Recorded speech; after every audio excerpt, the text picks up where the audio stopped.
The world revolves around diplomacy. In an age of constant international communication, conflict, and trade, diplomacy is the key to any and all global politics. This short presentation will walk us through some of the different types of diplomacy and how they work.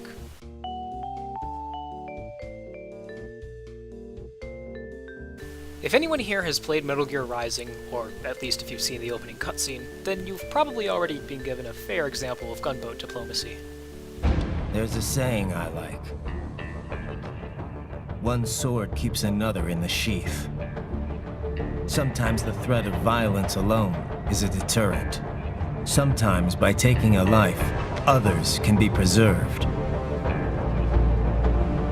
It's the code the samurai lived by. In other words, gunboat diplomacy is a display of military strength in order for a country to get its way. Of course, the main problem with this diplomacy is that it can lead to, actual war.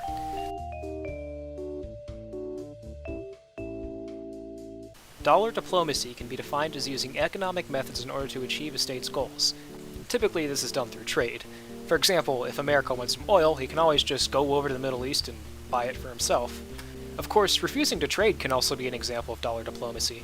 If one nation were to step out of line and perform something that went against the views of another country, then that other country might cut off trades with that nation in response, leaving it to either revert back to its old ways or descend into a state of madness and essentially becoming South Sudan.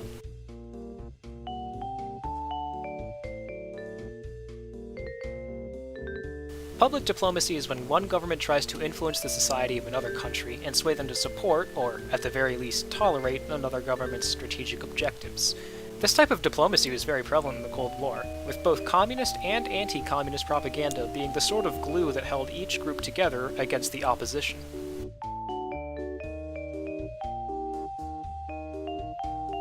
People's diplomacy is the act of average citizens acting as representatives of a country or cause.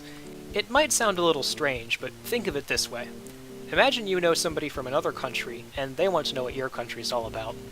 So, you tell them a bit about your country, mostly highlighting the good parts because, well, you don't want to scare them away.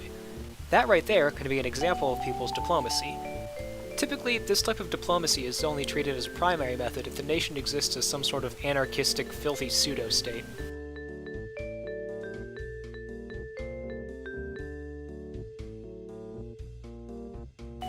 Intermediary diplomacy is plain and simple. It's the peaceful settlement of disputes through negotiations, whatever kinds they might be. The UN is a perfect example of this type of diplomacy, except for when it isn't.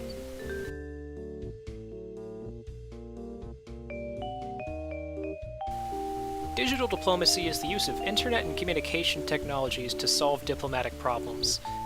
Basically, this.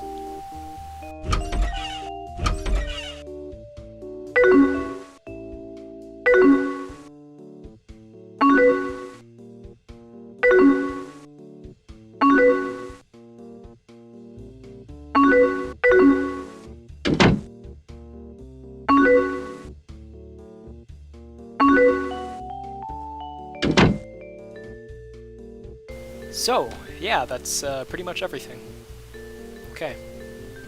Bye.